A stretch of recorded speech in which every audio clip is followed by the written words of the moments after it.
Y'all ready? Oh yeah. Who listening? All right.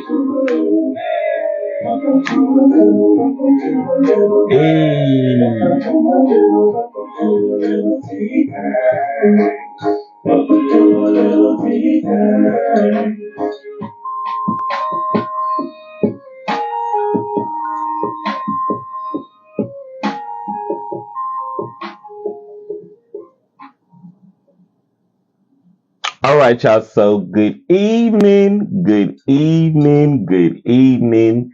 It is I, Jarek, aka JRUSD, your favorite published author, and your host of Little Tea Time. And I am back tonight. As y'all are coming in, please like and share tonight's show so that the viewers at home who missed tonight's show can watch it later. All right, tonight I have the liberty of presenting to some and reintroducing to others the one and only, the talented Miss No Grace. No mercy. No mercy. No mercy, just mercy. Just mercy. I'm sorry. No mercy, just mercy. Oh my God. It's okay. No mercy, just mercy. Welcome to a Little Tea Time, Queen. Hello. Hi. Happy to be here. Yes. I am excited to have you here because I met you earlier this year and I was interested in knowing your brand and getting to know you. And this is the moment. And I like it. I like that you came in character. Thank you so much. Yes. So, no mercy, just mercy. Can I call you Miss Mercy? Yes. Miss Mercy. Yes, you may. Welcome to a Little Tea Time. Thank you so much for having me. Yes. I'm very honored. This is my first interview ever, actually. So. This is the way to do it. This is your way to do it. Thank you. You came in character and they're going to get a full dose. All right. So, Miss Mercy, can you tell my viewers at home a little bit about yourself? Well, my name is No Mercy, Just Mercy. I am a demon who has overtaken a human here in Shreveport, Louisiana. She accidentally called to me, I think, but we found each other and we're really happy. All right. So can you describe your actual demon? Well, I am a demon seeking revenge against my oppressors, specifically my white imperialist, colonialist, capitalist oppressors. I like that. Because we need someone out here fighting a good fight. I agree. And I think that the human that I've overtaken, that's something that she's very passionate about. Mm-hmm. And let me keep in mind, time is something that is very foreign to me. Mm-hmm. But the idea that, the struggle, that is always very real. Even though time is not something that I personally can understand, I do understand struggle. That is something that I've heard and that I continue to hear throughout my eons of life. Yes. So, how did this process happen? If you don't mind me asking. For sure. I personally, and by personally I mean the person that I'm inhabiting, Mm-hmm. She had been on a journey of self-discovery, if you will, and that journey of self-discovery led to decolonization, or the act of uncolonizing yourself. And in doing that, it sort of awakened this fire and rage within me. And here we are. So you basically went on a spiritual journey. You had your awakening. And when you had your awakening, no mercy, just mercy is who came to the surface. Yes. So she is the equivalent of my Jarius Dion. Got it. Joyous rays of light shining beyond. My journey is sort of the same. But I understand what my gifts were. And when I understood what my gifts were, joyous rays of light shining beyond, I just wanted to be a beacon. I am a beacon of light and joy. And we have to be able to be our authentics. This is your authentic, and I'm so grateful that I get to meet your authentic. Thank you. I'm grateful to be seen and be met. Yes. Because I agree with you. Part of the reason that I decided to do this was because I felt like voices, specifically feminine voices, angry feminine voices, aren't heard enough. And I think, like you said, someone needs to be saying the hard stuff. Someone needs to be calling these people out for the atrocities that they're doing. And that's what I'm hoping to achieve with this. Totally agree with that. So when you are not in your character, what are you doing for fun? Roller skating. I also like to do theater. So you may catch me assistant directing, sometimes working backstage for shows. I also love to dance. So you may catch me at like an EDM party, just like that scene from White Chick's Cherry Crews character with the glow sticks. Yeah. I love that scene. Like that. Okay, that sounds fun. Sounds fun. How did you inspire your idea to become No Grace, No Mercy? So for me, I do a lot of reading. And lately I've been in part of this group called the Shreveport Socialist League. Shout out Shreveport Socialist League. If you're looking to get involved with a leftist organization here in town, join Shreveport Socialist League. We meet every Tuesday. We're usually having like a reading group, and we read different books or different essays. We once read Our Prison's Obsolete by Angela Davis. We also read a chapter from Wretched of the Earth on Violence by Frantz Fanon.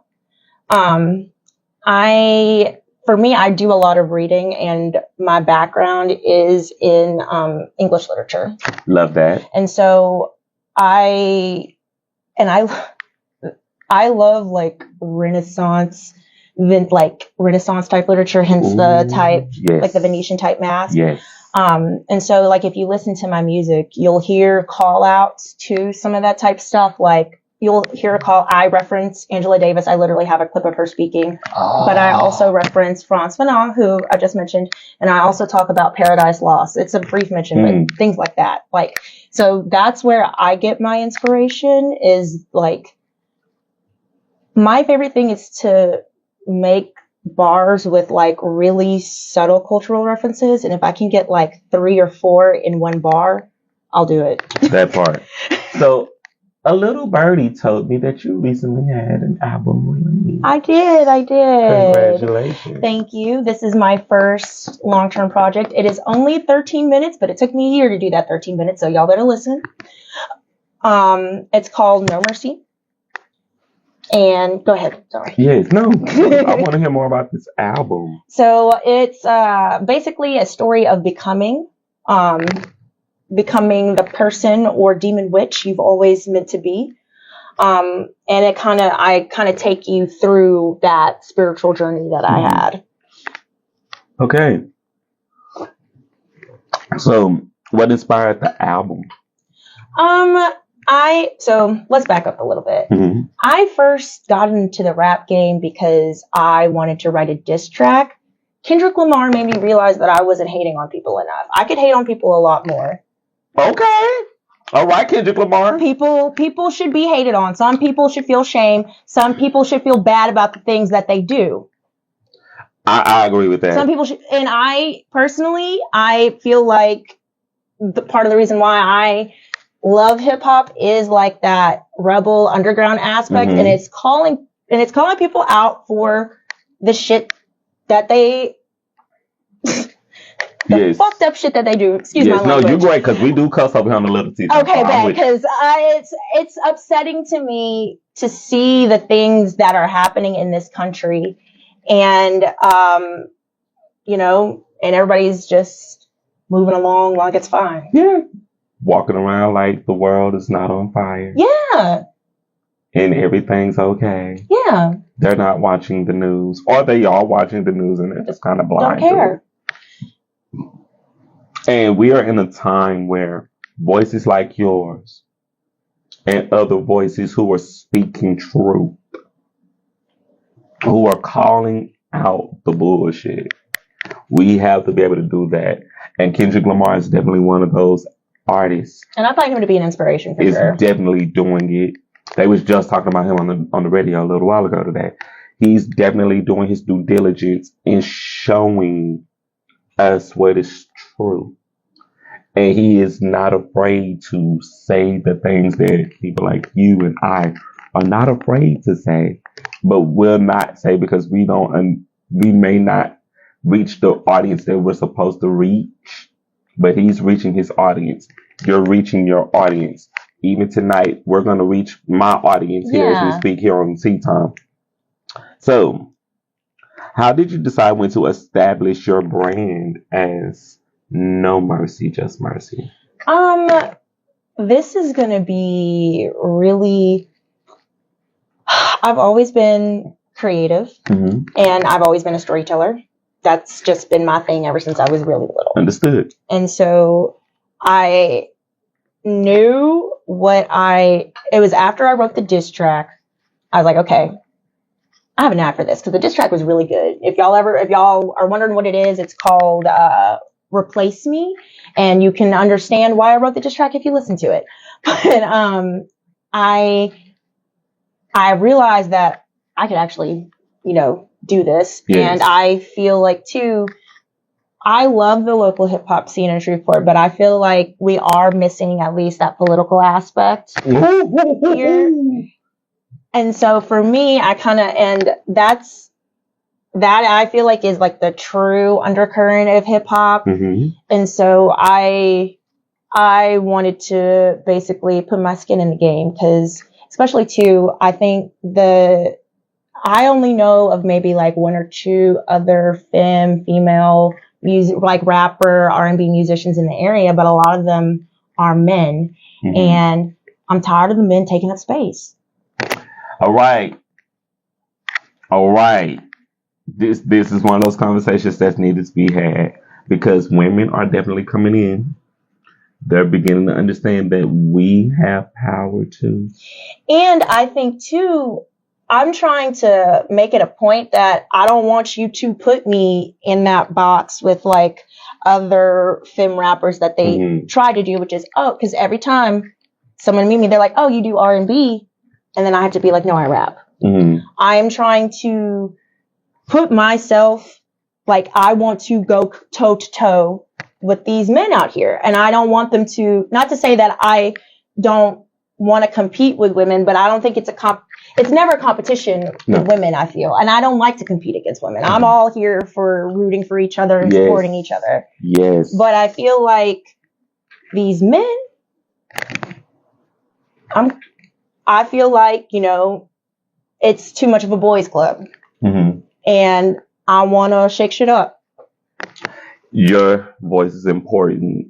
You are becoming this generation's Salt and Pepper. You are becoming Missy Elliott. You are becoming Cyndi Lauper. You are becoming these women who they knew this was a male-driven society. They knew it was a male-driven industry. And they came in kicking the doors down saying, no, we ain't having that shit. That women do rule the world. Beyonce did tell us that. Yes. She told us this. And that women are just as powerful, even more powerful, because y'all can actually birth like people. Literally, I have a song called Demon Vivitch. It is spelled that way because it's a shout out to the Vivitch with Anya Taylor-Joy. Mm-hmm. But one of my lyrics is like, say baby, mad this pussy haunt you. Say baby, mad it don't involve you. Say baby, world in revolution. It's my nature to riot. We the ones who keep it turning. Love that. I love that. Because it's time that women realize and recognize, baby, y'all hold the cards. And I think too, like, a lot of like men or mask rappers, they're like, okay, well, if she's a girl, she's just gonna rap about her pussy and love and all that other stuff. And that's why, like, I went to my producer and I was like, I want you to make me a Boosie type beat. I always reference like male rappers because again, like I want you to, while my voice may be feminine, I want you to think of me as equal as a man, if not surpassing them. It's already been done. In industry, we're seeing this all the time with how women come in and dominate the industry, dominate the game, completely revolutionize it and change it. It's the reason why I love music so much. Same. Because we understand the voice, word, sound, vibration. It all has its place. And in telling stories as a storyteller myself, I understand that if we don't tell the stories that we're telling, then how are we pursuing change? And I've said this so many times. It is up to us, the artists.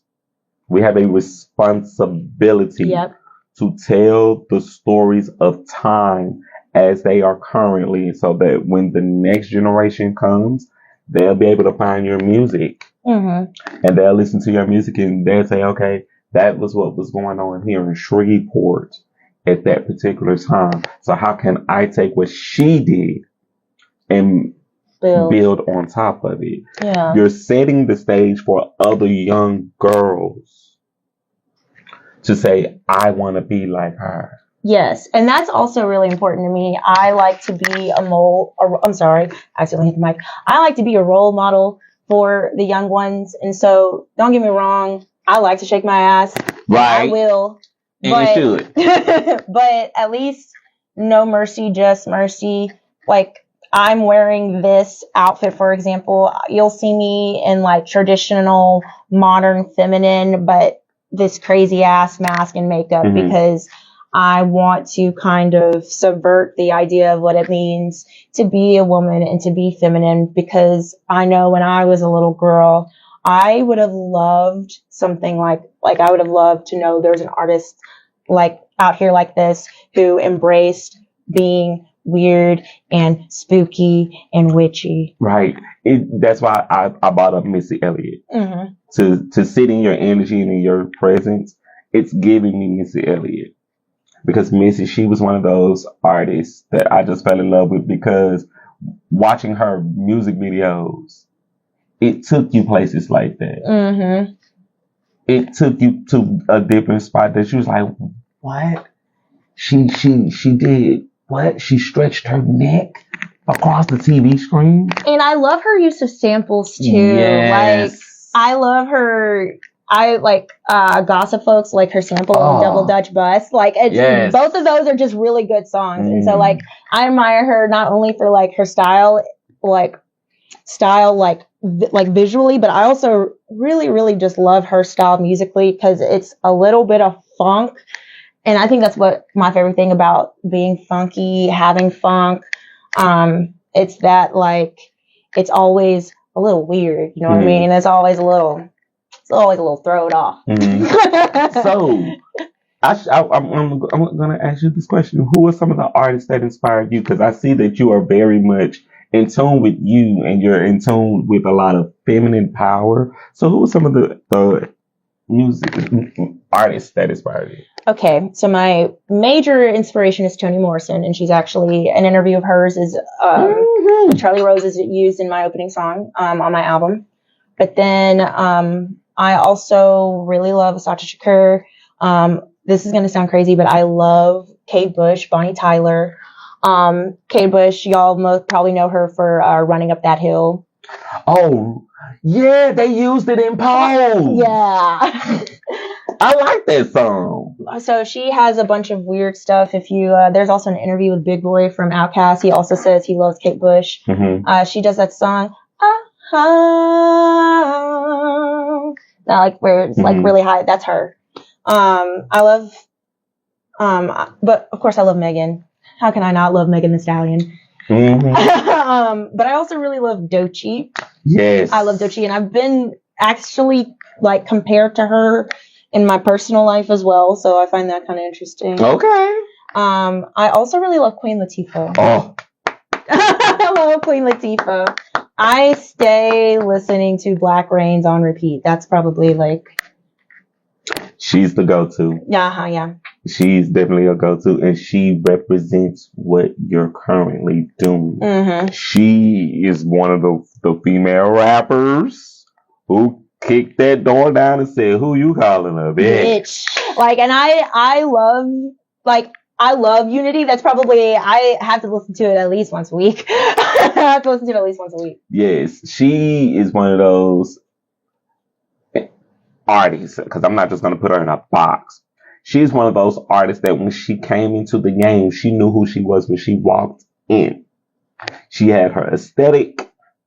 She had her name. She had her brand. She knew going in, for me to come in here, I can't come in here playing. And that's partially the reason why I came up with all of this too. Because I wanted, again, if I'm going to compete in a male-dominated field, you can't catch me slipping. No, absolutely not. I am a huge fan of Queen Latifah. To see what she did for culture, for female rappers. Mm-hmm. And I think for Black femme culture in particular. She literally made it possible for not only, but all of the other little girls around the world who say, this is what I want to do. I want to do rap. I want to sing. I want to be an actor. She opened those doors so that little girls can do that. And she inspired me. Like, I was sitting up in my room listening to the music. Oh, fell in love with watching her acting. Yes. Mm-hmm. That's what drew me. I used to watch Bringing Down the House all the time with her and Steve Martin. Oh, yeah. I used to watch that on repeat. And, of course, Living Single. Yes. Fun fact, my parents on their wedding day have a picture from, like, the cast in Living Single because they met them. Fun, just a little lore drop. Good party. Yesterday was Erica Alexander's birthday. Yeah. Full circle moment. Oh, dude, that is so wild. Yeah, my mom had like one free radio tickets to meet the cast of Living Single, and they eloped, and that's what they did. Yeah, so are you watching their podcast that they have? I didn't even know they have a podcast. Yeah, they have a reliving single podcast. So, and they're rewatching the episode? Yes, and they're talking about the show. So I do love to rewatch it. Yes, so when you get over to YouTube, it's Erica Alexander, and I don't want to mess up her name, but she plays Sinclair. Oh, yeah, I know who you're talking about. They are the stars of said podcast. And they're really funny. And they are insanely hilarious. I would say, like, they're like they carry a lot of the comedic chops in the show, too, so. They do. That's cool. Yes, and Queen Latifah was recently on a recent episode of their podcast. So I haven't watched it yet, but I'm gonna go back and watch it since we've been talking about it. Yes, and that's what I'm doing. I'm gonna go home. Because I can talk about this all day. So if you could collaborate with any female artists or female artists, who would they be? Oh my God. Well, of course, Queen Latifah. That's given. Yeah. Megan Thee Stallion, given. Doechii. I'm trying to think. This is gonna sound really crazy, but Charlie XCX. I would love to do a collab with her. I bet it would be crazy. Beyonce. Of course. As she sits on the wall above our heads. Bless Beyonce. I'm trying to think. I'm trying to think of other like feminine like performers that I would really like to work with. Ooh. Jinx Monsoon, drag queen, Jinx Monsoon. I would love to work with them. They have been a big inspiration for me ever since I first saw them on RuPaul when I was like 10. I wouldn't even guess that. Okay. Kim Coles. Thank you, Charmel. Kim Coles. I couldn't think of her name right then. Kim Coles, who plays Sinclair. My apologies to you, King. My apologies. Oh, I love that show. I'm obsessed with that show. And they do reruns now. They're actually like doing reruns on a specific show. I can't say it here because I don't want them to shut me down. Right. But they do run reruns of that show.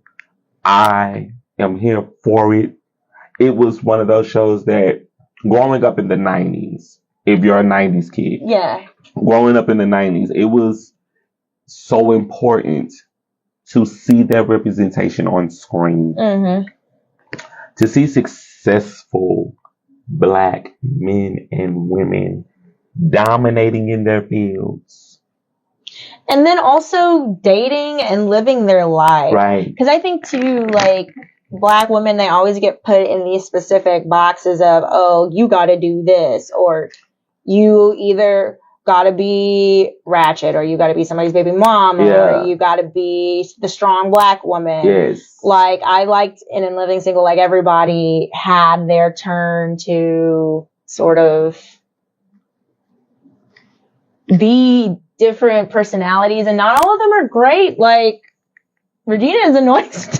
Baby, you're Regine. I'd fight Regine if it was up to me. We fight. Miss Kim Fields. Miss Kim Fields. Girl, you was tough. You are tough as Miss Regina. Or Regine. To be bougie and ghetto. All at the same time. My favorite is her wigs. That's my favorite part. While we talking about it, that was an episode where that was supposed to be a wedding. Mm-hmm, yeah. And she snatched her wig off in their church.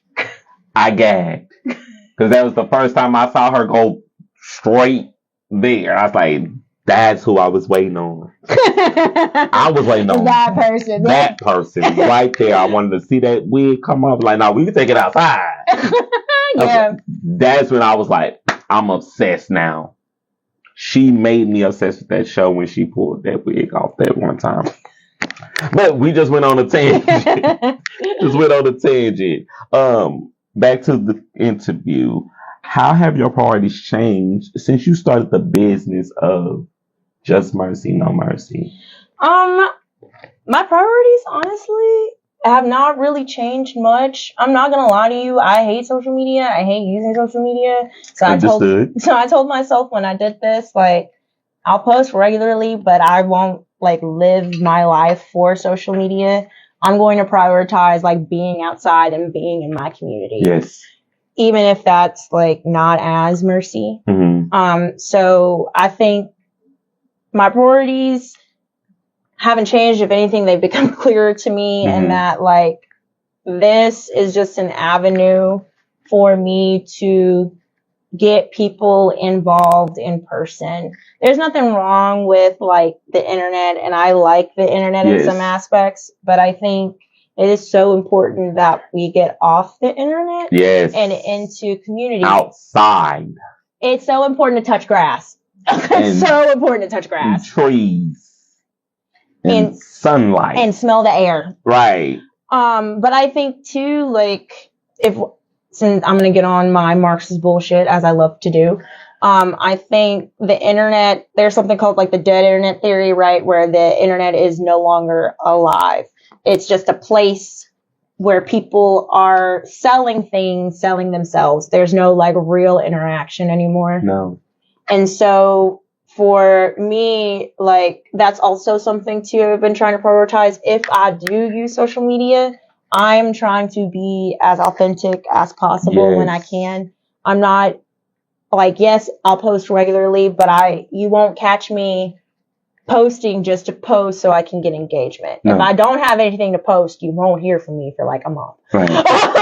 But that doesn't mean I'm not out like working. I'm not out being seen or seeing others. Right. I'm just not chronically online. That makes total sense. And I get it. Because this is what I do. I'm literally here like a lot. Mm-hmm. And I have to pull myself away from being here. And it gets addicting. It does. Like I have to get up in the morning and I have to meditate. And I have to go outside and actually feel like the air and the sun and work out and interact with people like in the morning, because we can start the day with a cup of coffee and we'll be on the phone. If you don't have to necessarily work, you would be at home with a cup of coffee on the phone. And so for me, one thing that I've been doing at least to get away from it is like I read a book. I've been trying to read a lot more. Normally I read on my phone, but I've been trying to get away from that. Yes. So I've been reading a book. Yes. I've also been like doing things with my hands, like coloring, stuff like that. I used to cross stitch, but I just don't have the space anymore. I find that if I'm doing small things like that, I'm less likely to be in front of screens, especially because we work all day in front of screens. Mm-hmm. And then when we come home, we sit in front of screens, watch screens, play with screens. And at the end of the day, we forget like how to look at each other and to talk to each other. Right. And that's my favorite part. That part. What is so weird about society, and I've heard people say this in random places, we could be sitting in a room and you'll text the person that's in the room with you. Right. Or you'll text the person that's in the house with you. Just scream their name. The only time you'll catch me texting somebody in the same room as me is if I'm gossiping and we can't do it out loud. I mean, that's the only reason. That ruins it. That ruins it. It's only because we can't say it out loud because the person is in the room. Right. But that's just me being messy. and that's perfectly fine because there's a place for that. But it's different than being like, okay, my only communication is going to be through words. I don't like that. No. And as a person who values words, I love words. I think they have so much power. They do. But they only have power if you are intentional with them. And I think a lot of times, at least on the internet, people are just not intentional because they don't think it's real. No. It's fake. But I will say the things that I've been seeing on the internet are really real. People I've been seeing getting snatched up by ICE here in our own state. Yes. That's real. That's real. That's real. That is real. And I think, people will see videos like that, or like, for example, there was I think the Department of Homeland Security posted a photo of somebody who had been trying to cross the border illegally, but they had caught in the barbed wire. Oh my gosh. And so they made a joke being like, see, this is why you need to follow the law. And for me, nobody should be posting a mangled body on the internet. No. And that's somebody's family member. That could be somebody's dad, uncle, brother, grandfather. Like, so nobody should be doing that. But on top of that, to ridicule them for, me personally, I don't believe borders should exist. So like, you can miss me with people should come here legally. I don't care about that. No. I believe if people come here to try to make a way of life for themselves and they're not bothering anybody, they're not hurting anybody, I have no issues. I got no issues. Thank you for saying that, because I've said this too. When you're in a place where crime is taking over where you live, and you cannot be yourself peacefully. You cannot take care of your family peacefully. You cannot coexist peacefully. Find a place where you can. And I'll never fault somebody for doing that. Right. And I watched 10,000 people. Like, I watched these people on the news coming in from Mexico. We've seen this shit like every day. Fleeing. Violence. Fleeing. People being killed. Yeah. Daily. And oftentimes, the destabilization of their country is caused by the United States. So oftentimes, they're fleeing to the place that caused them this whole suffering. Yes. And so I personally will never have an issue with people who are immigrating here, whether they do it illegally or legally. I'll never have an issue with that. Right. Because this is how they funded it anyhow. Hence colonization. And I personally, fuck colonizers. Fuck right. Man. Right. Like I don't care. Do you? It has to be said. No, what you're saying has to be said, because why do they think that they say this shit in movies? They say it in movies. Go back and watch Black Panther. They said it. Colonizers. They did not call them by their names. They called them who they were and are. And I think for a lot of people who are stuck in that colonizer mindset, it's just hard to have empathy, because at the end of the day, to colonize means you are always taking, you are always exploiting, because to colonize is always to capitalize on somebody, usually their culture. And so, you have to, I will always support people escaping that. I will always support people fighting against that, however that may be. Right. Because we deal with oppression. We deal with oppression the only way we know how. That part. We deal with oppression all over the planet. And I am a person that I believe that if you are an oppressed people, there will be a reckoning. Yes. There will be an uprising. And we are seeing it happen. And I support you. Yes. I support you, and I'm hoping to stoke the fire here, because I feel like people don't understand that shit could get bad real fast here in Shreveport, with the talks of the National Guard coming, with, again, ICE. I mean, I've heard ICE being around in the Highland area, and I have driven around Highland looking for ICE specifically to make sure that, they aren't terrorizing and kidnapping folks off the street. And they are. And I mean, there was just recently a sighting in Natchitoches, which is like 40 minutes away. They were circling around looking for, I think, college students. They had to put a warning out on the college campus. And so I forgot how we started this. No, you're great. I just think I want to have these conversations. I think we should be having more of these conversations. I don't meet people enough to have this type of conversation. It's kind of why I'm happy we went on the tangent, because we need to talk about this. Like, people who are not paying attention, they're so caught up in the day-to-day grind that we do have to pay our bills. We do have to pay our rent. We do have to take care of our families. We do have to feed our families. But when there is a government shutdown that prevents that from happening, it's your oppressor telling you, we're going to do it just so we can see how you're going to do.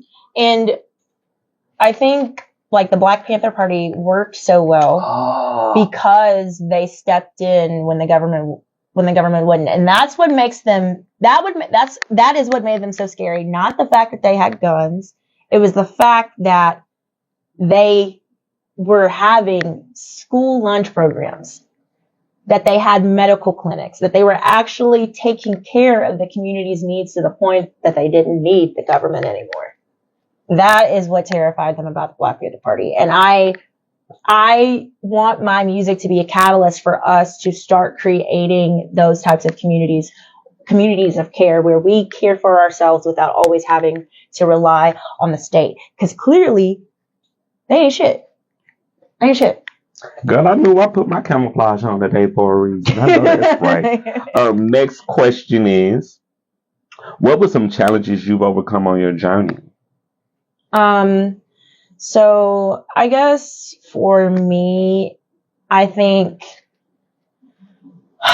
it was the negative self-talk. I, for the longest time, didn't think that my voice was worthy of being heard or being part of like the rap space because I didn't think there was space for me, right? Mm-hmm. Especially with how mainstream hip hop has gotten.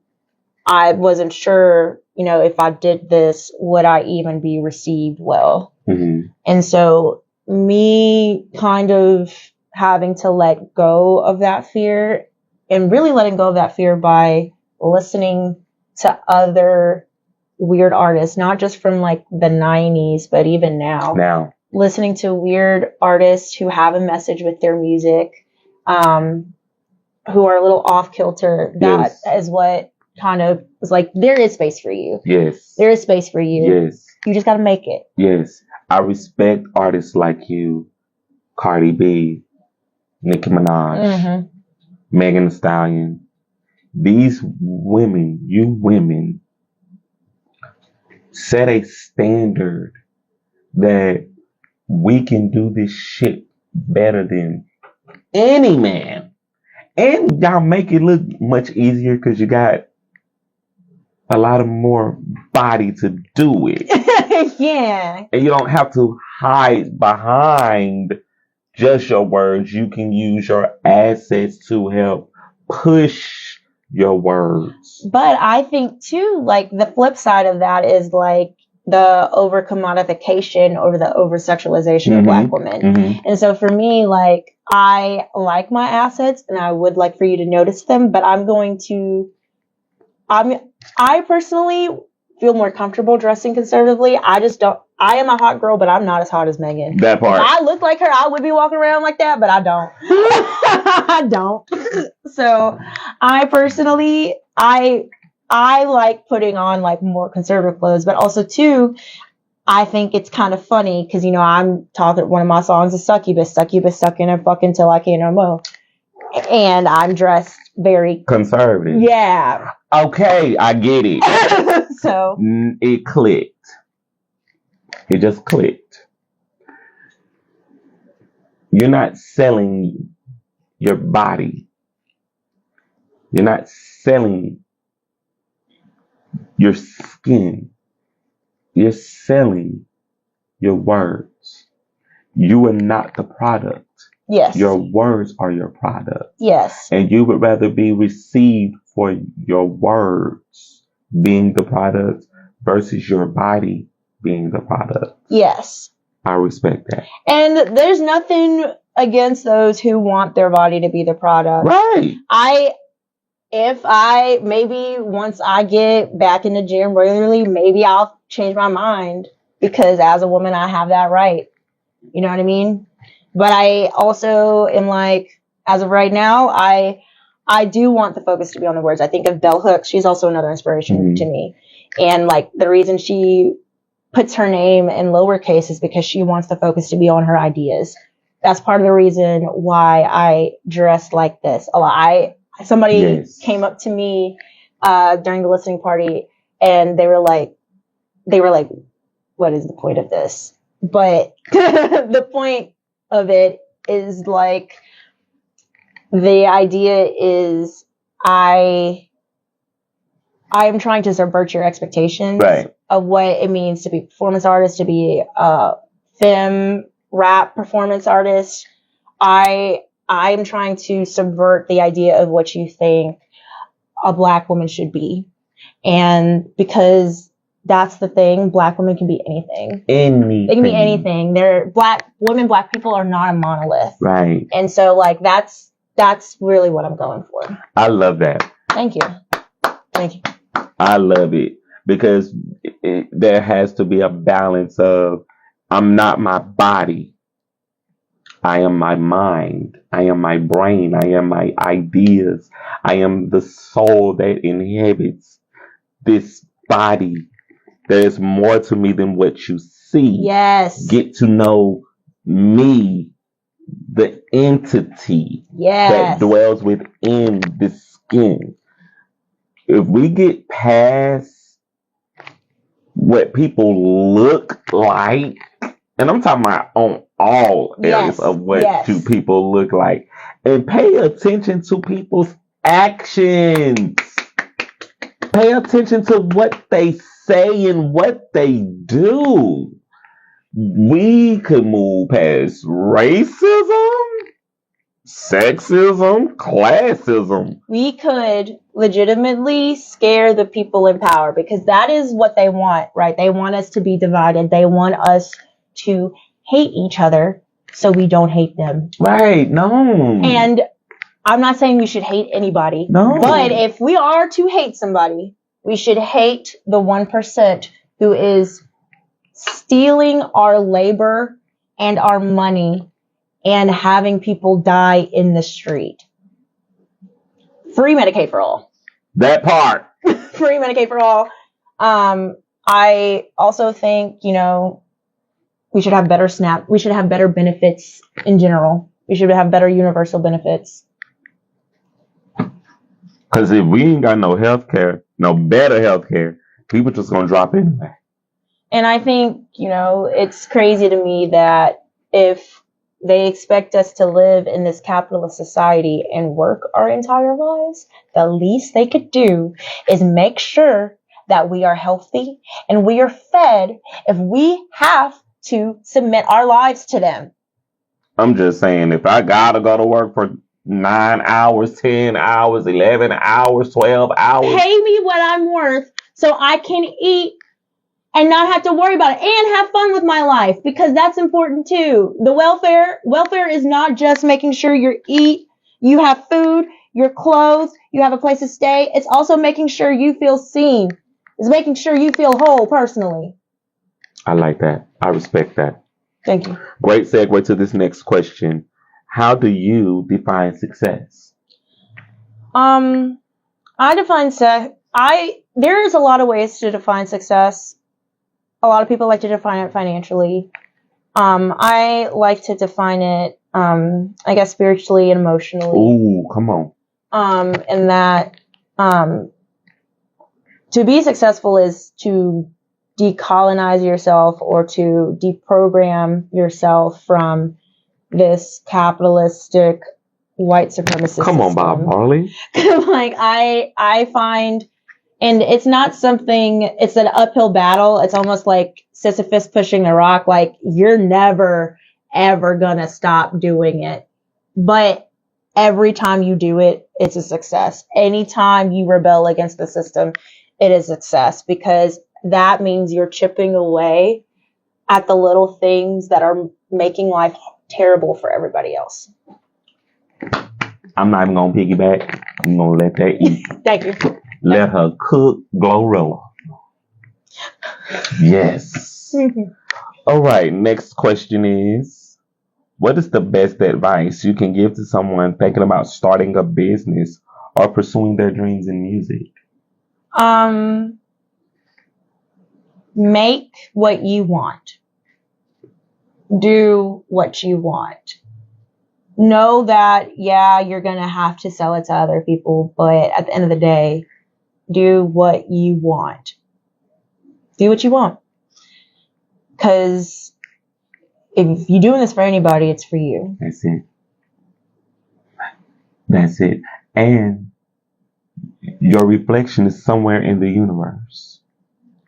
There are at least 5 people who feels exactly the way you feel And they know 5 people who feels the exact way you feel. And those 5 people know 5 people who feel the exact way you feel. Yeah. Again, this is about reaching the people who don't feel seen, who are not feeling heard.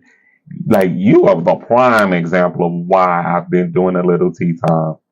Because we have to give voices to people like you who are out there, who are going to see this and say, I agree with every damn thing she's saying. And know that you're allowed to say these things, because I feel like with the way things are going, we're slowly sliding into a fascist regime and it's very authoritarian. They've already said that, the certain things, if you're an anti-capitalist, if you're anti-fascist, you're considered a domestic terrorist. Technically, I'm considered a domestic terrorist. Ooh, that's deep. So that's technically. Deep. And so, I think it's really important that we, like you said, we talk about these things, we say these things, because when you voice it aloud, it can't hide in the dark. No. It can't hide. No. We have to be able to walk in our truth purely, and being unapologetic. That's one of the things that I found myself on. I am very unapologetic about who I am, and I stand on that fundamentally because I understand. And I think it's important not to only embrace that part of yourself, but to nurture that in others too.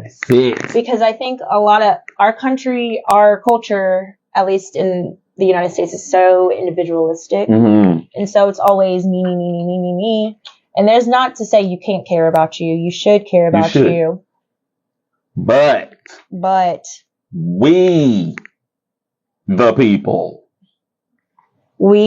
to quote Flowbots, we are not us, and us is not satisfied. When we are not satisfied. I love that. It's so. This is one of the shows that I'm so happy I'm doing tonight, because there's someone in the world gets it. Yes, and I'm happy to know that there are people like you who are like, yes, I've been wanting to talk about these things, but I just haven't been able to find anybody. Right. Because it's like we're walking around in the dark, mm-hmm. and people are not seeing that we're walking around in the dark, and then you wonder why you get hit by a car. You're walking around in the dark. Can't see. You can't see. We are in a time where we have to be real about what we see, and real about what we hear, and real about what we do, and understand that these little people who go out of our houses into classrooms and hop on school buses, these little people are being targeted too. Yeah. It ain't just adults. It's the babies too. It has been crazy to me to watch some of the commercials that I've seen for children, or some of the things that they try to market to them, because it's a hellscape. I feel so bad for parents, because I can't imagine trying to protect your child from God knows what, and because technology is it's just such a big part of everyday life. Mm-hmm. You can't you feel like your hands are tied, because you're like, no, I don't want my kid to have this device. But at the same time, I need the time to cook dinner or something like that. And so I don't know. I just feel for parents, because you're right. We have so much to teach our little ones, but I fear if we don't do ourselves justice, we can't do them any good either. And I'm going to back you. You called yourself a domestic terrorist. I would not say that. I would not say that you're a domestic terrorist. The domestic terrorists are the people who are going into schools and shooting up babies in schools. I agree with you. That is what should be classified as a domestic terrorist. Domestic terrorists are people who are going into schools and shooting in schools at children. Yes. And people. These domestic terrorists are people who go in churches and shoot and kill in churches. These are people who will literally siege the Capitol in order to stop a vote. I stand and agree and approve her message because it's real. When you can tell a bunch of people, oh, they're stealing it. Go and do this. Go down to the state capitol. Right. Go down. That's domestic terrorism. But I think too but I think this goes back to, we see our country is firmly positioning itself to be the new fascist regime. It's very frightening actually how well they're, like, how easily they're kind of going along with it and don't even care. It was like, I think it was Halloween night. There were tons and tons of pictures of showgirls dancing at Mar-a-Lago when the government was shut down. And it was nothing but like a bunch of these pretty women in huge feathers. It was a Great Gatsby themed party. And it's just so dystopian to know that, you know, we have people in power literally stealing money from the mouth of babies. Literal babies. And the elderly. And the elderly. And the people who fight for this country. Yes, that too. I think it's really disgraceful how we treat our veterans for all the lip service we give them. Like, it's the reason why I wear camouflage so much, to support the veterans, to support the troops. Because these are the people who, they can't speak the way we can speak and still get their paycheck. Yeah. They have to go to work even when they're not getting paid. And for some of those veterans, when the paychecks stop coming, they're usually ass out. And we see them on the street. See them on the street. I literally walk past veterans on the street from time to time. When I go out and I work out and I exercise in the morning, you would be surprised who the people are out there in the street that you think. Most of these people are veterans. And I would say too, we as Americans, I'm sorry, you're good. United States citizens, like, we are so close. A lot of us are like one paycheck away from homelessness. I'm just saying. Like one paycheck away. I'm just saying. And so I think it's really important too, like, we're going to see a rise in homelessness in our country very soon. Most likely. Honey, it's already happening. And I think it's really important that goes back to those communities of care.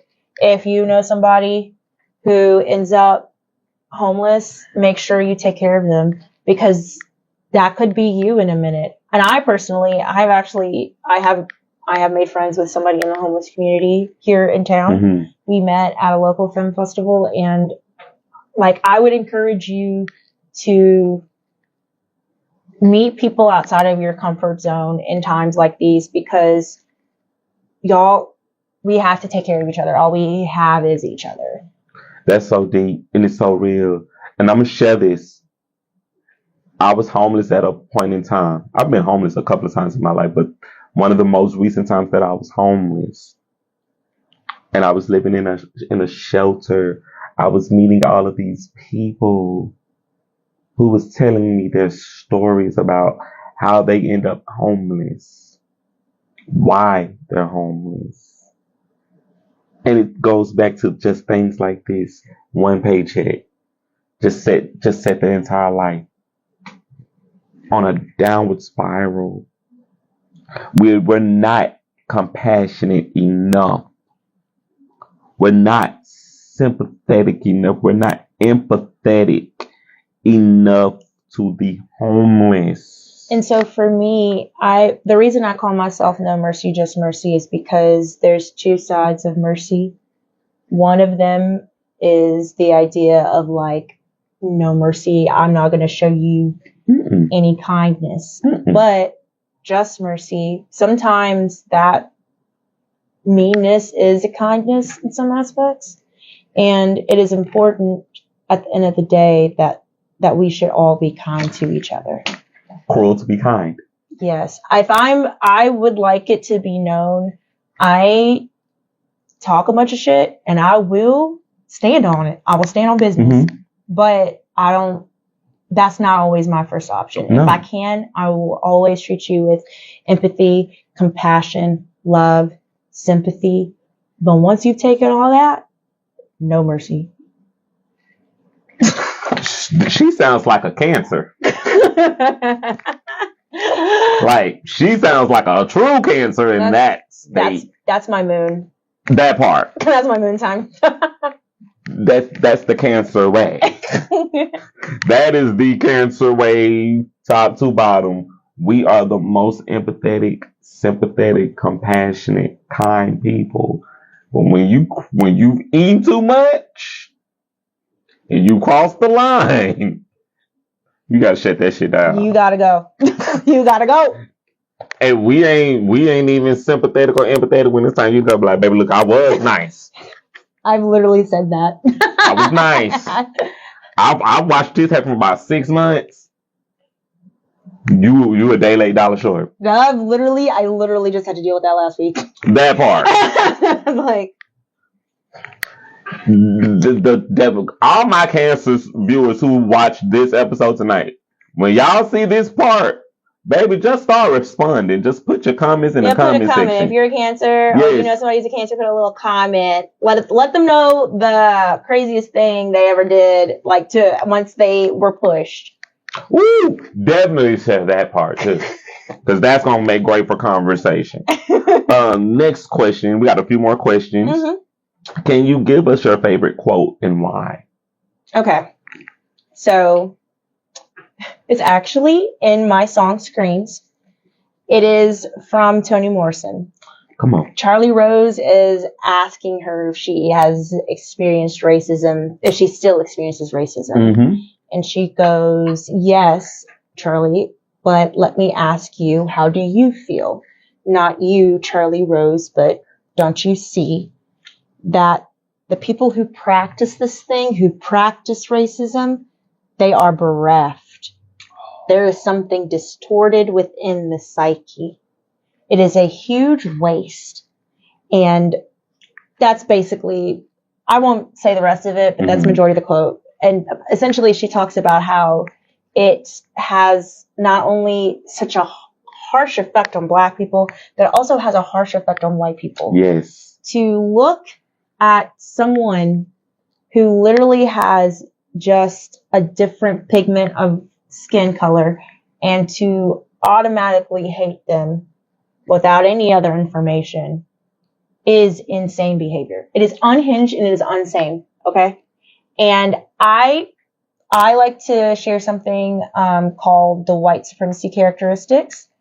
It is something that I use frequently. I refer to it and when I'm in predominantly white spaces all the time.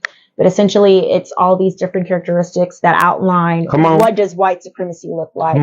How does it manifest itself, especially within large organizations? Woo. And part of what it talks about is this, a lot of the characteristics of white supremacy are some of the things that you would see in narcissism, which is, you know, the idea of one right way of thinking, gaslighting. It's the gaslighting for me. That's a huge part. This idea of the lack of accountability or always pushing off blame. It's things like that. All that to say, that is my favorite quote by Toni Morrison because it really made me think, like, because that's what racism does, right? It makes you think that something is wrong with you. Something is wrong with the way you look, or if you're a woman, something is wrong because you're a woman and the color of your skin. Like, her quote perfectly encapsulates that it is not me that's the problem. It is them. And if anything, I have the moral high ground. In the quote, she says, I always knew all my life that I had the moral high ground. And it's because she could tell that their reason for their hate was nothing. It was baseless. Oh it was my just God. baseless. I want to invite people to watch this movie. I watched this movie, I want to say it was this week or maybe last week.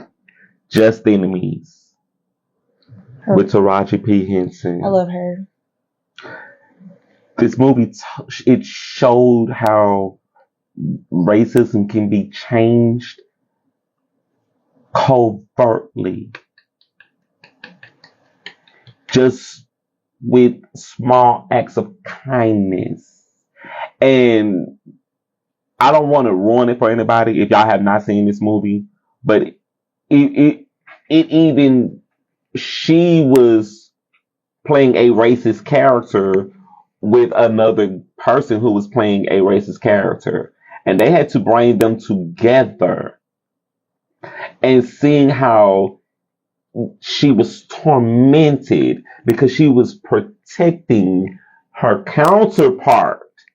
She started doing nice things toward her counterpart, that it tormented her because she's like, no, I'm actually a good person. I'm just being mean to a person who's just being mean to me. And to see how she changed herself covertly, and she was doing things to being nice to someone. And this movie is about the Klan versus Black Panthers. Like, literally, it looked like that.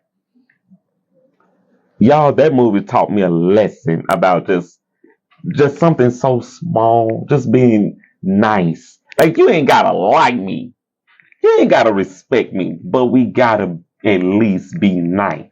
And I think for me, I think that's what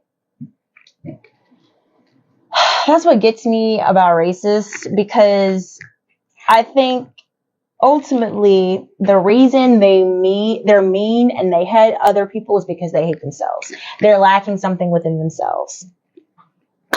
And I'm going to bring this up too, because the job where I work, I deal with kids, and children should not know what racism is. I have seen this firsthand. Children who are racist. Yes. Towards other children because they're smarter than them, or they can spell words, or they can do math. This is like shit that you go to school to learn, and you're mad at the person in the room with you because they can spell or they can count. That I became a target of that. Like, there was a particular kid, and I'm going to speak on it here because I need to get it off my chest. Yeah, for sure. But there was a kid that was in my class. I watched her make all of these remarks to other kids. And when I called her out on it, she was like, but I didn't do anything. And I'm like, but I'm looking at you do it. And you're saying I'm a liar as I'm watching you do it. And it hurt me so bad because I'm like, you're a child who can be this disrespectful. And there's no reason for and you. There's no reason. When we're in a safe environment for kids just to be children, and you're choosing to be a racist. And this child, I had to remove from my class because I couldn't take the energy. It was so overwhelming that she shifted the entire room. Yeah. And when she left from the class was still shifted, like the energy was still shifted. But a couple of days later, I went in my class and she had left a piece of gum that she had chewed on some property of mine. That's gross. And I was like, I can't prove that the child did it. I couldn't prove that child did it, but I knew that child had done it. And it had hurt me even worse because I was like, I can't do anything to this child. I know I cannot physically do anything to this child to make this kid seem like that's rude, it's disrespectful. You don't treat people like that. You don't treat people like this. How would you feel if I came to your house and I put gum on your property? Or put gum in your shoes or on your clothes or on your things? Like, until they understand that you treat people the way they would want to be treated and not the way you would want to treat people. But I think too, like, at least, okay, bear with me here. Come on. For white folks, I think they are not taught. So there is, like, white culture is white supremacy culture, okay? So in white supremacy culture, there is always politicking going on. There's always a game of you trying to one up or show off, for lack of a better term. And there's no, it's hard to be authentic because of that. Right. It lacks authenticity. Right. And so, but I think it's also a defense mechanism because, you know, you're always so on guard because that can be considered a weakness. And I think that's something to do with like patriarchy, right? The idea that, like, you know, to be weak is to be considered a woman, which is right. Right. You can't be all that. And I'm going to make this point. Yeah. To defend what you're saying. When our ancestors, not we, because we're not our ancestors, we are the products of our ancestors. Yeah. When our ancestors were brought here, we were brought here under a lie. We were stolen and brought here under a lie. And we were told to hate ourselves because of how we looked. We were stripped of our language. We were stripped of our customs. We were stripped of who we are. And we began to protect the very people who were telling us, you're nothing. Yes. In erasing that part of our history. Your identity. Yeah, and erasing that identity, we have no choice but to take on the identity of the colonizer because that's the only thing that we know. And so it's so important that that's why authenticity is so important, because that's why rebelling, being yourself is so important, because that is part of decolonization. They never want you to be yourself, because if you did, you could not be a slave to them. You would not be a slave to have to buy all their things. You don't have to be a slave to work for them. And I'm not saying that we as the United States endorse in the same things that people do in the global South. Mm-hmm. But it is still like, they distract you so they can hold you in this place, because if you were to become more than what they want you to be, you would blow up everything they got going. And they know that. That's why they defund our schools. That's why they militarize the police and have them patrol our streets, have them over police our neighborhoods. Like, it's shit like that. And to be clear, y'all, we are not, because I'm here with you, we are not domestic terrorists. I want to make that shit very clear, because I don't want to walk out my door, even when I go to walk this lady to her car, and be viewed as a domestic terrorist. I am a human who cares about human rights. Right. We are humans who care about human rights. We care about human rights because we see them being taken away from us daily. Daily, when women cannot justify their own bodies, and the system is telling them how to justify their bodies. Tell them that, well, since you can't make the decision about your body, we're gonna do it. And my song Succubus is about that. I literally have a whole line that says, it's my body, my choice, so don't get mad if you ain't chose. When we see people of color, marginalized people of color, women, trans folks, immigrants, who are literally, we are fighting for our lives every day. And they say, well,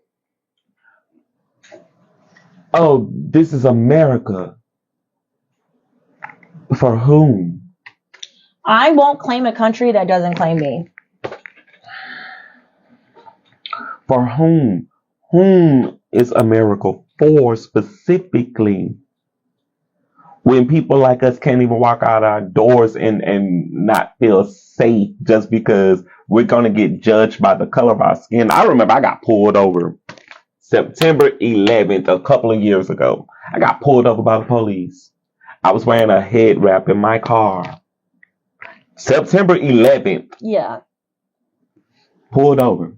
They thought that I was someone completely different from my race because I had a head wrap on. That's crazy. That's crazy. ACAB. ACAB. Like, obligatory. All cops are bastards. I'll stand 10 toes down on that. And I defend it, but I also understand that there are not bad police officers, y'all. There are not bad police officers. They're just bad people who happen to be police officers. I feel for me, when I say ACAB, I am talking about the system. So I believe that policing, at least the way we do it, is terrible. True. This is another conversation, but I'm a prison abolitionist, so I don't even agree with the concept of police as it is. I love that. So, anyways. Because that's a whole nother topic. It's a whole nother topic, but... Girl, we will have to talk about that off camera.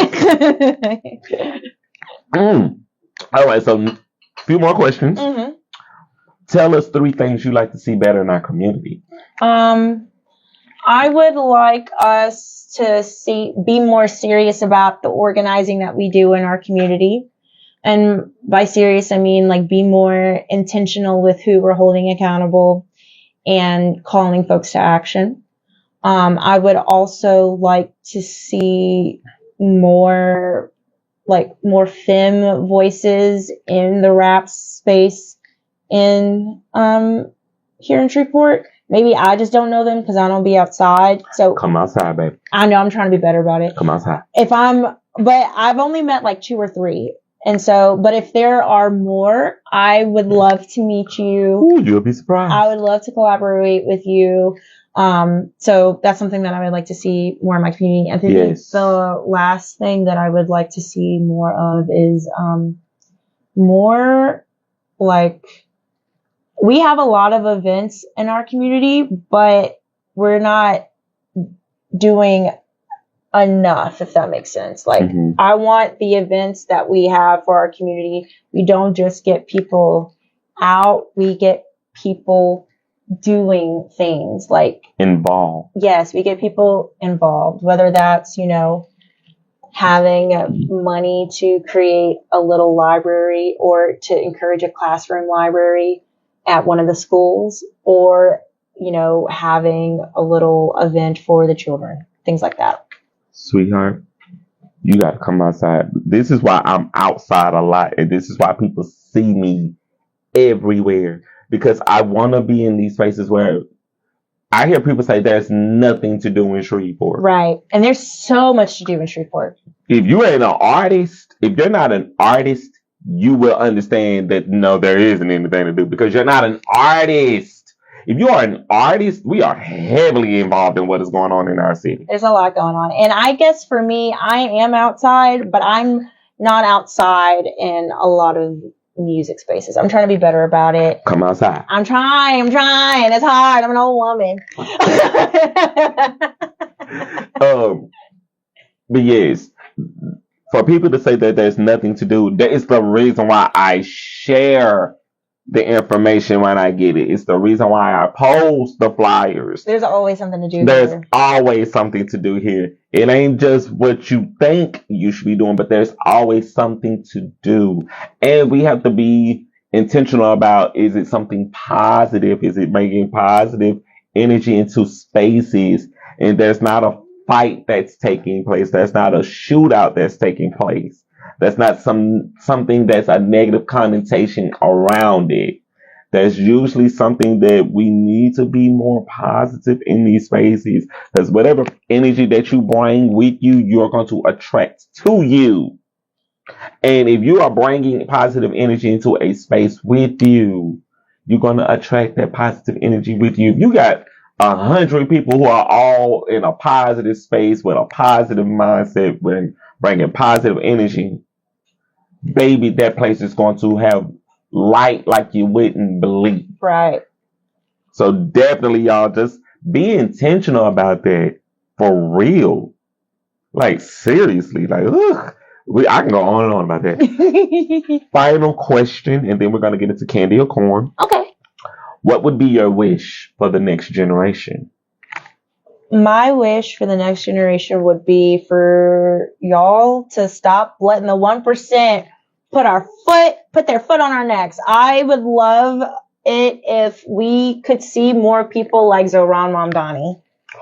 I would love it if we could get more young people into politics like that and want to do well for their city and are not trying to follow the old guard of politics, but rejecting that completely. To piggyback on that, and I have to. Yeah. If y'all not out here voting, if you don't even know where to go and vote in your district, in your city, if you are not even registered to vote, I do not want to hear it. I don't want to hear it. I don't want to hear it. I don't want to hear anything. Because if you're 18 and older and you see what's going on in your neighborhood and you're not involved in what's going on in your neighborhood, you're part of the problem, not part of the solution. And it is a time to now get involved and be a part of the solution. And I would argue that voting isn't always the solution in some cases. Not. And so, at least for me, we may disagree on this here. If you don't want to vote, fine. Fine. But make sure your ass is out in the community doing the work. If you aren't going to show up in the ballot box, at least show up in person where it matters. I support that. I support that because most people, they may not want to vote because of the less of the two evils. Right. And I'm all on board for that. And if you are not going to vote, at least go out and encourage other people to vote. At least be part of your community. At least be involved in your community at that aspect. That should be something that you should at least have a small glimpse of, even if it's just a microcosm. Please be aware of what's going on. I'm talking about state level, city level. Please be involved in what's going on. Like, did y'all know that we had a really big meeting at the Caterpillar School Board yesterday? Because they were talking about passing things related to Project 2025. Stuff like that. Like, be aware. Be aware. This affects not just us, but your children. Or the children in your life that you care about. I don't plan on ever having kids. Oh, God, no, not in this country. Not in this lifetime. Not in this country, not in this lifetime. But this world is corrupted. I do care about, I worry about the future that we leave for them. And I do. I don't want it to be busted. It should. It should. Like, the world is very tainted and fucked up that these little kids believe I can grow up and be a racist. And it'd be okay. And it's okay.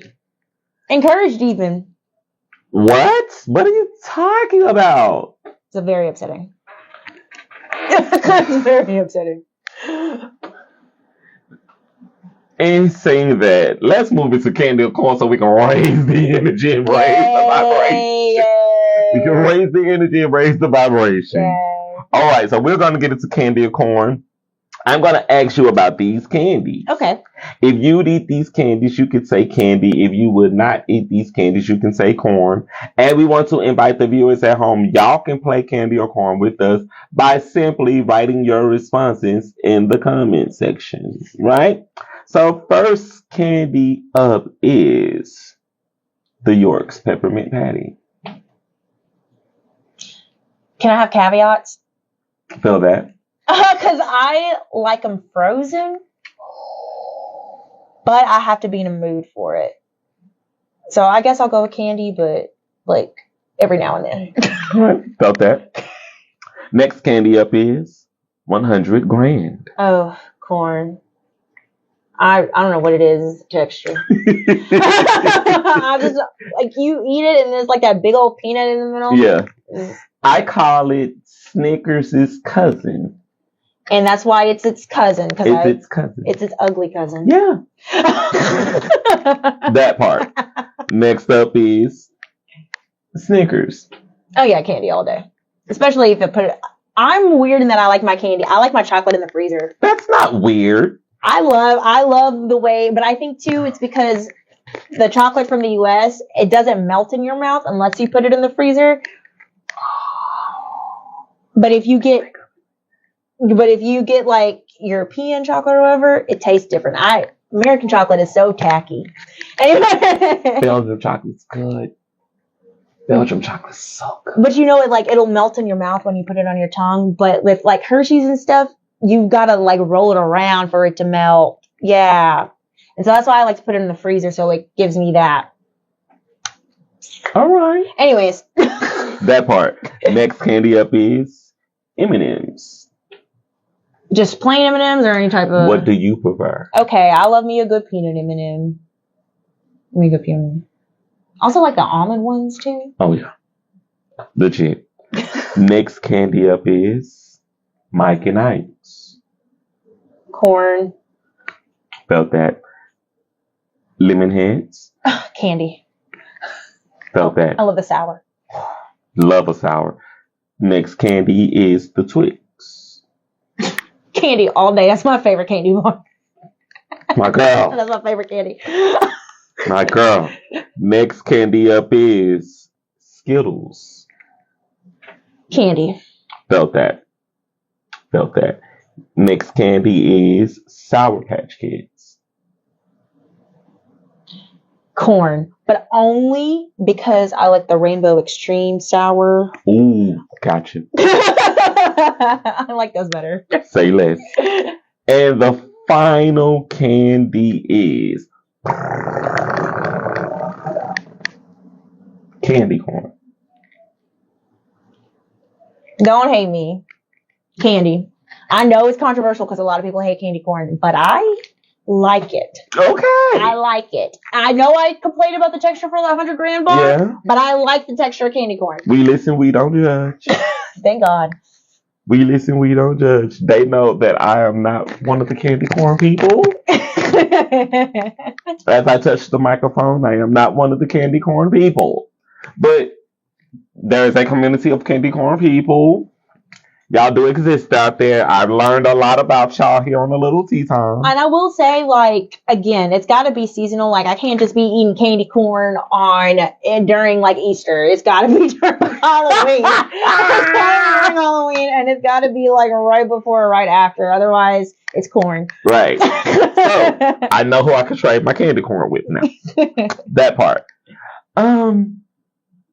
No Mercy. Yes. Thank you for playing my game. Thank you for That was having candy me. or corn. Thank you. Yes. So, we have to get into the tea spill around here because I do spill tea. Oh, okay. I'm ready. If you have any events that you want to share, you can share them really quick before. No events, but please follow No Mercy, Just Mercy. If you Google it, you should be able to find my Instagram page. You can also follow me on anywhere you stream music. I recently uploaded lyric visualizers to my YouTube page. So all my songs from my EP, I have the lyrics with them. Once I am able to, I'll also upload links as well to some of the different things that I have in the background of my visualizers. So yeah. Yes. All right. So y'all know we got to get into our tea spill around here because we do spill tea around here on a Little Tea Time. It is so close. Mm-hmm. I want to pull this to the top of the list really quick because I'm a fan of this movie. Wicked for Good comes out tomorrow. I'm going to see it. Oh, baby. I'm going to see it. I'm going to see it tomorrow. I'm already going. I got to get my ticket. I'm so excited about this movie. I am too. Oh, An inspiration she is. it is. Because they've been sleeping on my girl Alphaba. They've been sleeping on Alphaba. I'm mad. My favorite TikTok right now is like the one where it's like Elphaba calling her braider before she confronts Glinda in Wicked for Good, and it's like her braider's like walking to go. Walking with her hair bundled, and the flying monkeys are attacking her. Anyways. I'm so excited about this movie. Me too. Because they slept on my girl Elphaba. They did my girl Elphaba so bad. They did our girl so bad. I was like, first y'all played on Elphaba because Elphaba was green, which, aka black. Yes. Y'all did her wrong. Then y'all found out that she actually has real powers. And then you're like, let me use her. For her powers! And then when she finds out that I don't have any power, she becomes the enemy. So victims turn to villains, and villains were created. And now she's coming home to set the story straight. And I love that for Elphaba. We stand someone who does not mind being the villain in somebody else's history. And not only that, Elphaba said, I'm strong enough to stand alone and take it. Yes. Again, while I'm wearing my green. Yes. Because they fucked over Elphaba. Elphaba said, okay, I know I got the power here. I got the power here. I'm the superior one here. And she is. And now she's about to prove y'all that she is the more superior one. And I'm very excited. I can't wait. Also, I love Cynthia Erivo. I can't wait to hear her sing. I just know I'm going to be in tears. I was in tears when I watched, when I saw it the first time, especially when she sang I'm Not That Girl. Yes! Oh my God. Oh, it hit different. Cynthia Erivo! Cynthia Erivo, I want you to come and do my show. I want you to come sit here and do a Little Tea Time. Girl, if you come through, holler at me too. Please. I love you, Cynthia. I like sing your songs. Like I'm a crazy person, but it's because I love her voice. She's so good. Ah! I love her voice. You know, she originally played Celie in the Broadway of The Color Purple. Did. Oh, yes, she did. And ooh, baby. Baby. Girl, I gotta take my hat off. I gotta take my hat off, girl. That's when I fell in love. I had never heard a voice like that come out of a body like that. I was like, who is she? Where did she come from? The UK. Exactly. The UK. And the more I heard her voice, I said, I want to mimic her voice. I want my voice to sound like her voice. So I started singing whatever song I would hear of her. Long story straight, y'all go get y'all tickets. That movie did over 300 mil last year. Go see it for the holiday season. That's your holiday movie. Even Christmas morning. Get your tickets for Wicked for Good. And they ain't paying me to advertise it. I'm advertising because I just like the freaking movie. I just like it. I watched this movie for class. And I think I watched it like maybe 7 times after that. My homie, who I'm going to see it with tomorrow, he went and saw that movie in theaters like 5 or 6 times. Hell yeah. Even named his cat. He got a cat, named it Wicked, Wick for short. That part.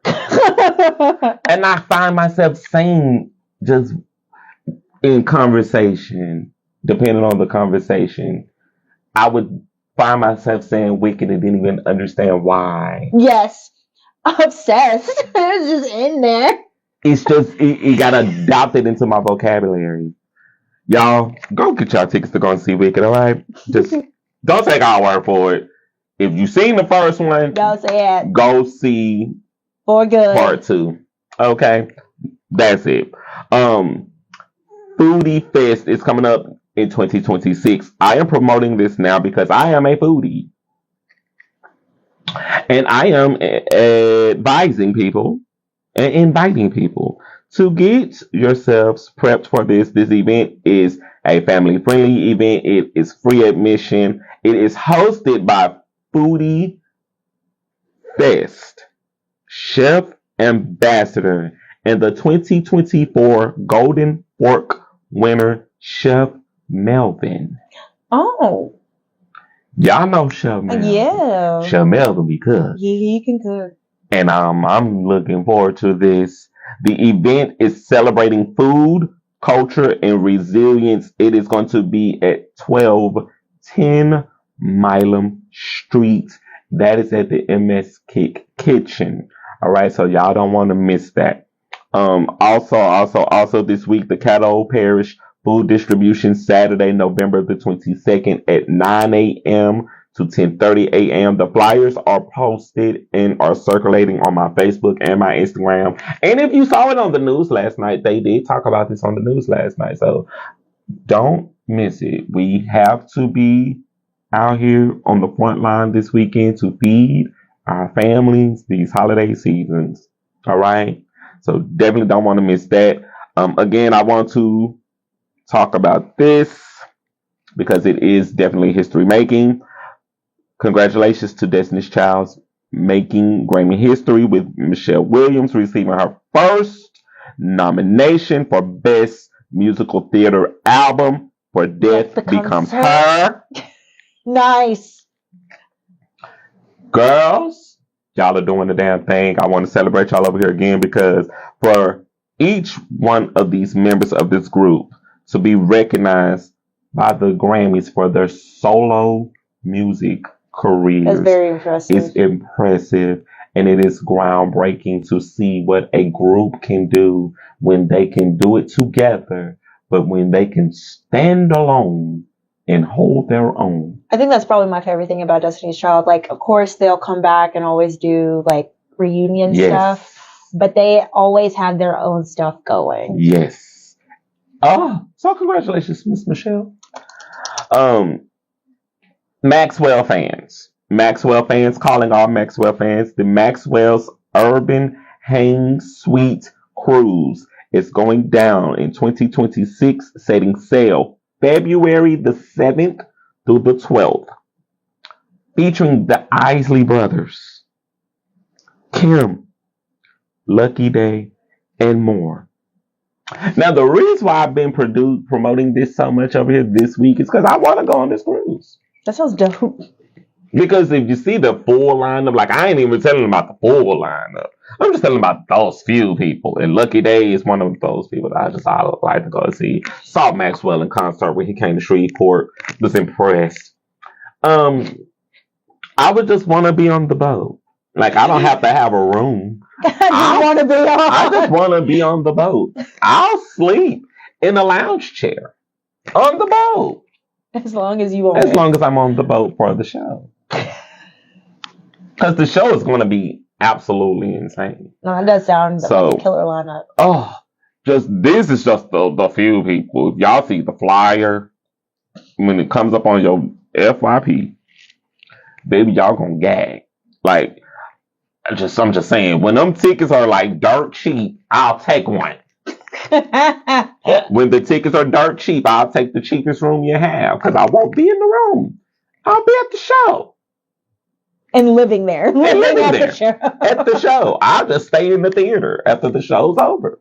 Just sleep in my seat. Is that Tiana? Yep, that's Tiana Andrews. Hey. Coming in. Hey, Tiana. Thank you for coming in for the tea time. I hope you're liking and sharing.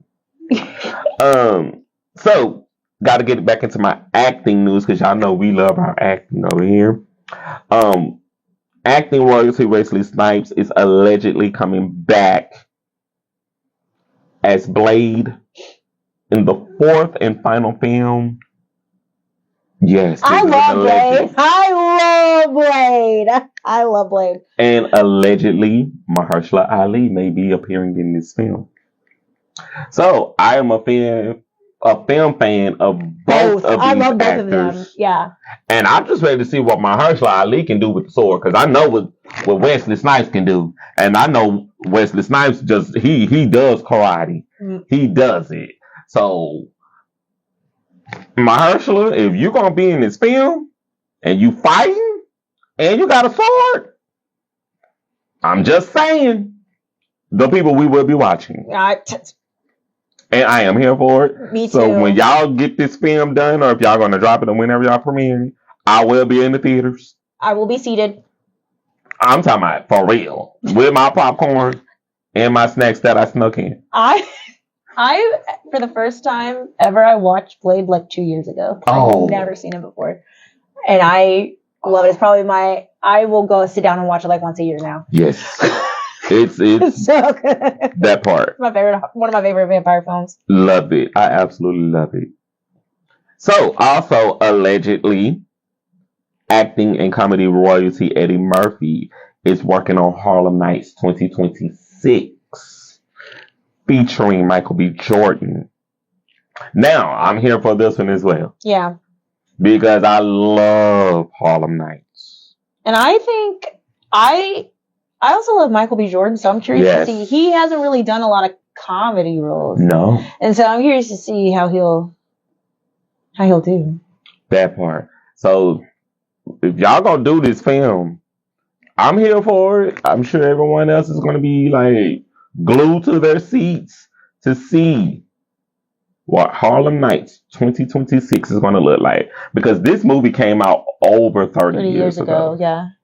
So for them to do a up-to-date version of this, it was like we saw Coming to America when Coming to America dropped, and then y'all did Coming to America 2, another classic, and it was a classic. So Harlem Nights is a classic, iconic film. Harlem Nights 2026 should be a classic film. Rooting for you. I'm here for it. We're rooting for you. I'm here for it. Now, I've been speaking on this all week as well. I'm going to continue to celebrate the 2025 Rock and Roll Hall of Fame class of Salt and Pepper and DJ Spinderella. I got to continue to celebrate y'all this week.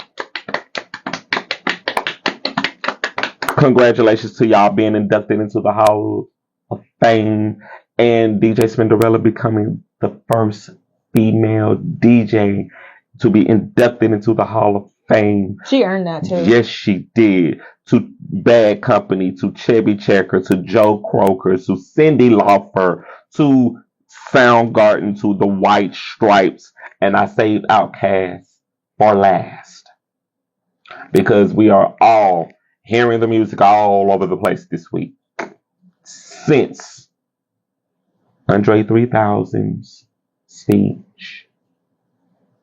If you saw that speech, it's circulating on social media. I haven't seen it yet. I would tell you go to YouTube so you don't have to spend your time on social media looking for it. Heard. Andre 3000, you are the reason why people like me is an artist. You're the reason why people like her are an artist.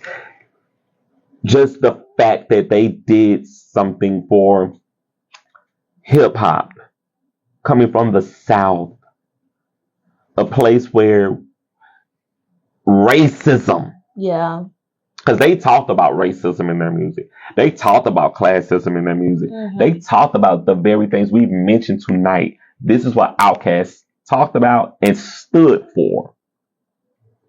They were outraged by the things that they saw. They were outraged by the things that they heard, and they put a voice to it.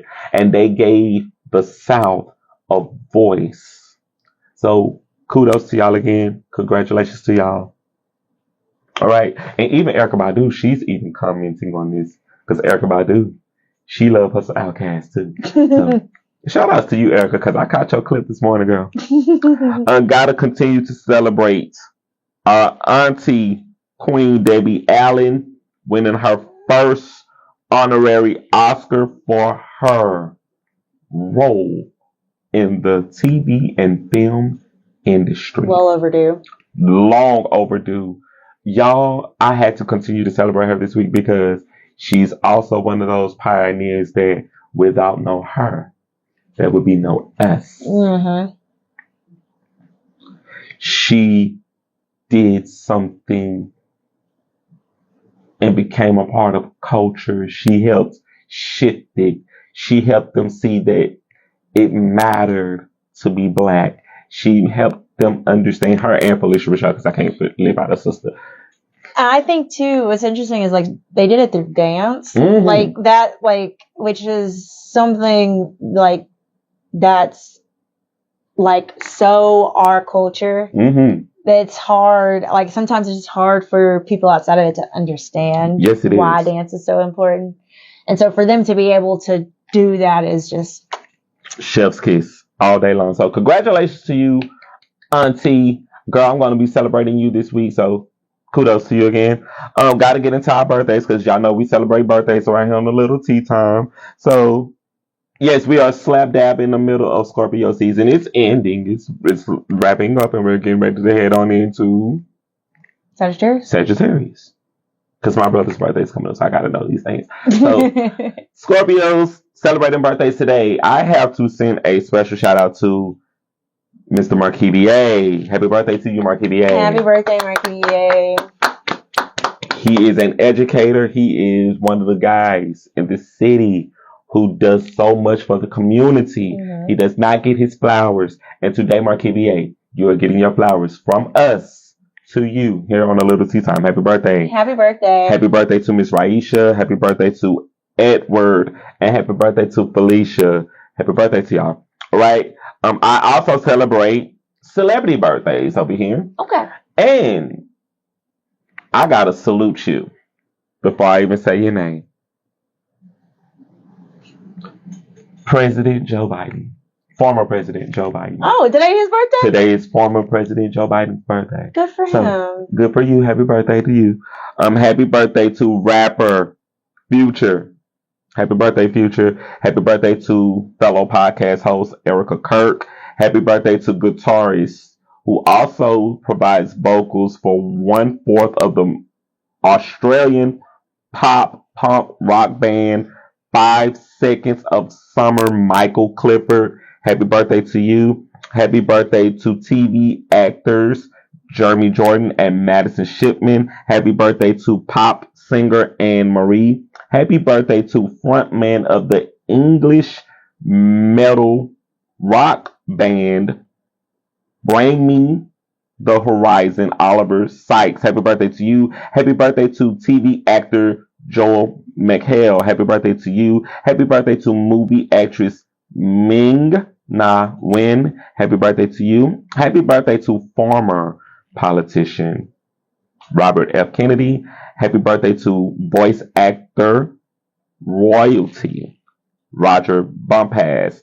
Happy birthday to dancer Gianna Newborg. Happy birthday to actor Dan Boyd. Happy birthday to dancer and actor Gina Lee Ortiz. Happy birthday to Hannah Montana actor Cody Lindley.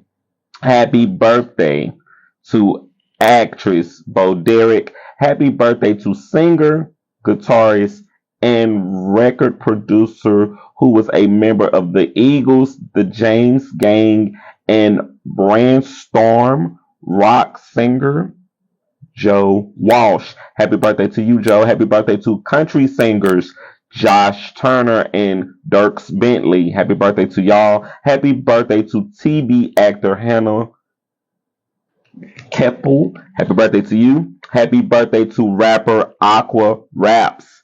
Happy birthday to singer and reggae artist Jamaica's own Molly Dunn. Happy birthday to y'all.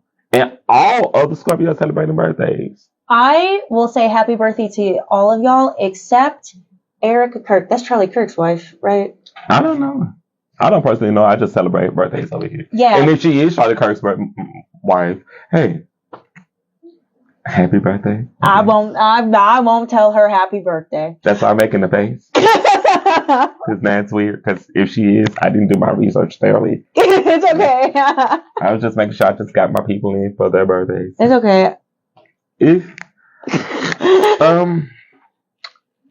Thank you to all of y'all watching the show tonight because that just got really awkward really quick. It's okay. That's great. Because I did not know that, and she most likely is his wife.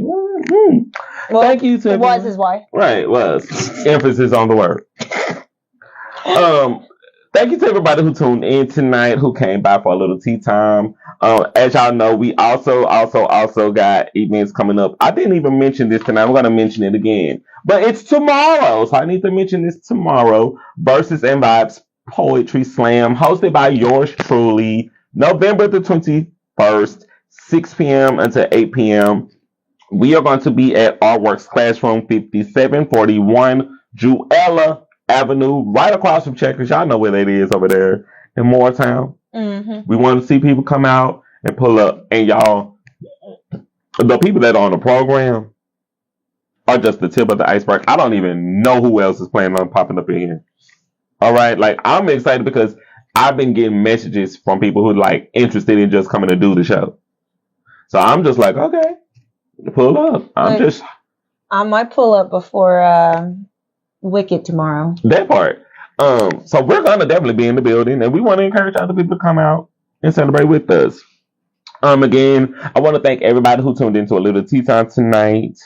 To everybody who has liked and shared this show, I think this is the best show I've done this season. So I would conclude this one being season finale for season 12.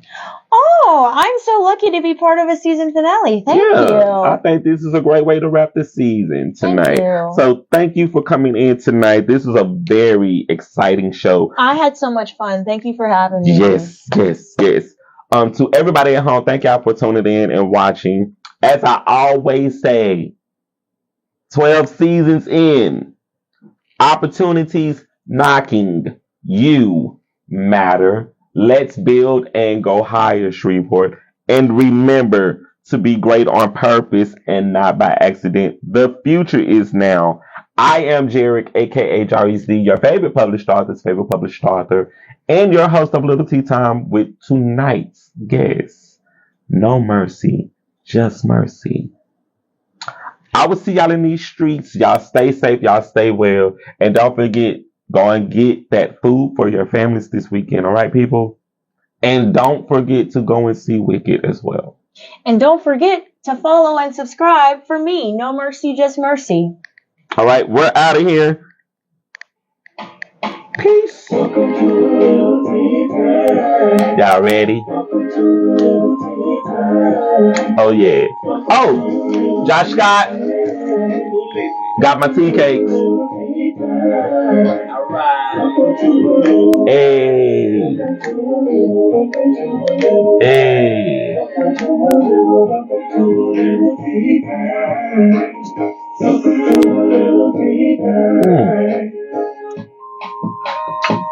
Love you guys. Y'all stay great. Stay well. And happy holidays. Happy holidays.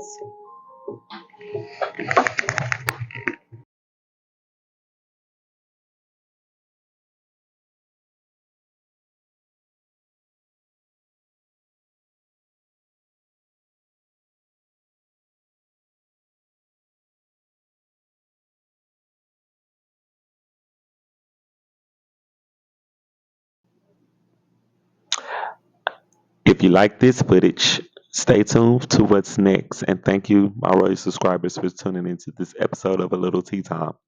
Love you guys. Peace. Be well.